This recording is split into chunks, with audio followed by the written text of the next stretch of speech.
So this morning, Greece activates the European Union IMF bailout, $56 billion U.S. equivalent. And of course, once you get the IMF into the act, you're talking about bone-crushing, deadly austerity. Don't listen to all the garbage in the media about how Greeks live high on the hog and how they're enjoying these wonderful lifestyles. This is all baloney. This is a relatively impoverished Mediterranean country. Don't kid yourself. And if they've got some solace from vacations or long afternoons, look at the actual conversion tables and you'll see what they live on, and it's not pretty. And also, don't listen to this garbage. The entire U.S. media line is to somehow play Greece against Germany. And you can see the hedge fund line is to break up the European Union, to destroy the euro. And whatever you think about the euro, the chaotic collapse of the euro is in nobody's interest. It represents a huge degradation of the world financial system and a victory for the hedge funds. What you've got to do, of course, again and again in this world is figure out what the finance oligarchs are doing.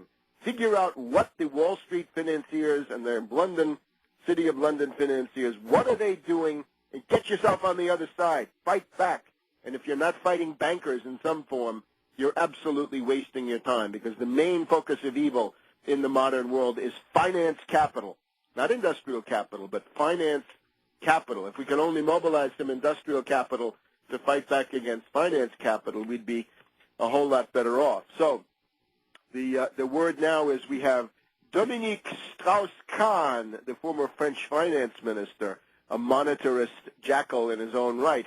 Dominique Strauss-Kahn says that the International Monetary Fund will move quickly on the request from Greece. We are prepared to move expeditiously on this request, yes, to impose another round of deadly austerity. They already had one or two rounds of absolutely draconian cuts, and now we're going to see burning time come to Greece, ungovernability, right? The Greeks, fortunately for them, have got some unions in the public and private sector that will fight back against this. We don't have that in the United States. We have Tea Party fanatics who run around saying we want more austerity. Please carve more out of our flesh. The elementary class consciousness of the average Greek is better, certainly, than the elementary class consciousness of the people here in the U.S. Remember, class consciousness means Plato, and it means that there's an oligarchy, and if you're not part of it, you better fight it. You've got to check it and balance it somehow and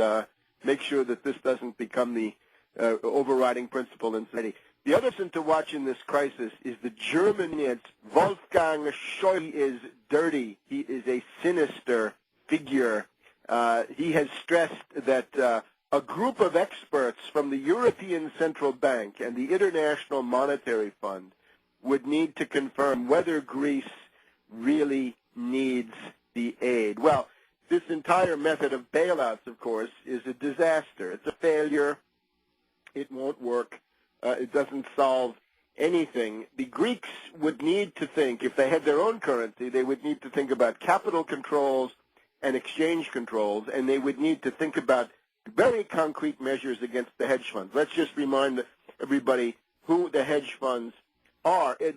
Basically, it's the same group of predatory hedge funds which attacked Lehman Brothers and drove it into bankruptcy. Now, you might say, well, Lehman Brothers bankrupt, fine, but the particular chaotic way in which this happened was due to the fact that once the bubble began to come down, the hedge funds began to try to essentially make their own profits out of the collapsing bubble. And in that context, we have to mention Paulson and Company, the hedge fund which is now in the middle of this dirty case of Goldman Sachs designing a CDO, a collateralized debt obligation, designed to fail, designed to go bankrupt, and then selling that to some suckers from Germany and other places around the world.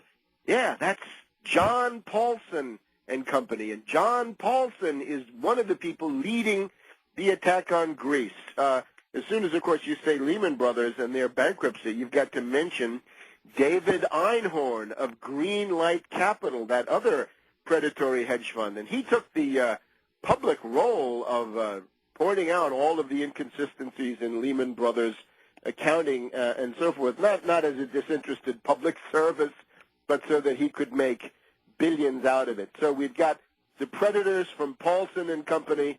We've got the predators from David Einhorn's Greenlight Capital. We've got Donald Morgan from Brigade Capital. He was part of the idea dinner at Moness, Crespi, and Hart there on February 8th. We've got SAC Capital Advisors, also part of the attack on Lehman Brothers. We've got, above all, Soros Fund Management, because the ideologue, the flagship of this group of hedge funds, Soros Fund Management, don't forget his friend Stanley Druckenmiller, and we've got, of course, Goldman Sachs, Bank of America, Merrill Lynch, and Barclays Bank. Barclays, of course, played a key role in bringing down Lehman Brothers. So once the bubble begins to collapse, the bubble is objectively there. It's not the idea that this is all a conspiracy from beginning to end. It has objective features that set the stage and which are indispensable. Without that, the hedge funds could not act. But once you've got a bubble, and once the bubble has peaked, then, of course, the hedge funds move in and attempt to precipitate the collapse of the bubble in such a way that they make money out of it. And that's what's happening vis-a-vis Greece. So the question is, what could the U.S. do to relieve some pressure on Greece and Europe, and therefore the world?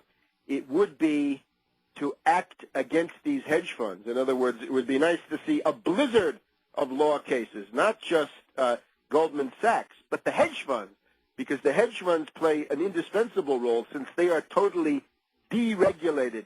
It is time to regulate hedge funds.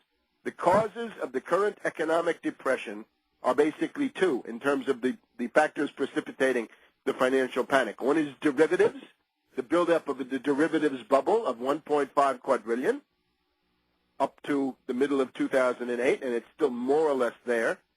And then the hedge funds, who also play this critical role that we've seen. So measures to attack derivatives, we'll get to that later in the program. Measures to attack hedge funds, to regulate them, to investigate them, to, frankly, to harass them, because that's what a government ought to do.